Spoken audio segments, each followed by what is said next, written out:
Hi everyone, Dr. Nicole Lepera, the holistic psychologist here. So I thought, given all of the circumstances that are affecting so many of us, a lot of us needing support, I would do today's video on how to support someone. So first and foremost, what is my definition of support? Support is allowing someone to feel seen and heard through active presence without trying to change them, their feelings, the situation, the problem, etc. Just being. So what are steps that we can begin to practice so that we can offer or allow those with whom we're in relationships to begin to feel supported? The first thing we can begin to practice doing is to avoid interrupting or deflecting when someone is sharing, whatever they're sharing. They're sharing about the experience, details, their feelings. Just listening. Much harder done than said. Much easier said than done. It is very hard to just sit quietly and listen. Probably one of the most difficult skills to practice, receptive listening. That's what we're talking about here. So first, that means don't interrupt, don't talk. While the person is sharing, don't, which a lot of us do, formulate the response or have an internal reaction or imagine how you would deal with it. Just practice listening. Like I said, much easier said than done. Another step we can begin to practice is to avoid offering advice. Unless, of course, you're asked for advice. So many of us lead with advice. Once we heard the problem, and a lot of the advice we're leading with is what would work for us. We've already come up with a solution, and then we're going to offer the advice. What has worked for us in the past or what hasn't worked for us in the past, even if that's your reality, try to avoid offering that advice unless someone asks you. You could begin to make a habit too. If you feel yourself wanting to offer advice, ask the person, "Hey, Janet, are you interested in advice right now?" If Janet says yes, by all means, offer advice. If Janet says no, then withhold that advice.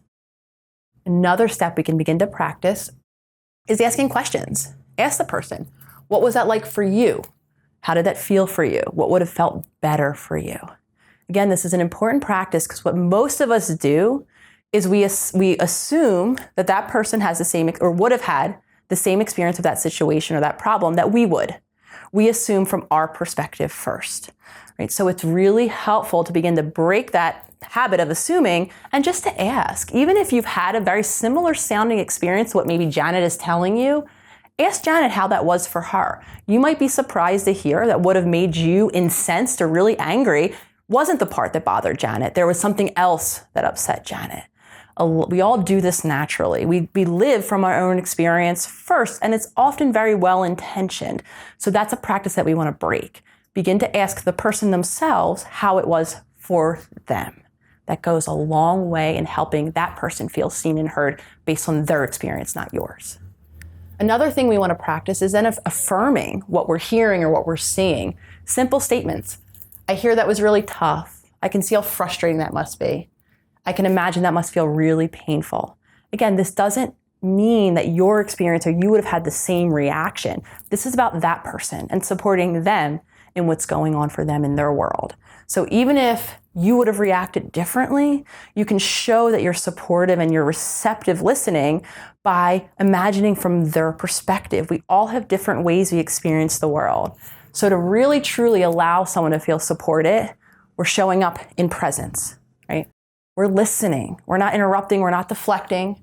We're not offering unsolicited advice unless it's asked for. We're asking how the experience was for them. We're not assuming that we know because we've had something similar. And we're affirming what it was like for them, even if it isn't in agreement or alignment with how we would feel. So I hope these steps are helpful. Like I said, these are active practices that go a very long way in allowing those with whom we're in a relationship to feel fully supported. So I hope this video is helpful, giving us some practical steps so that we can all start to show up in a supportive way for all of those in our worlds.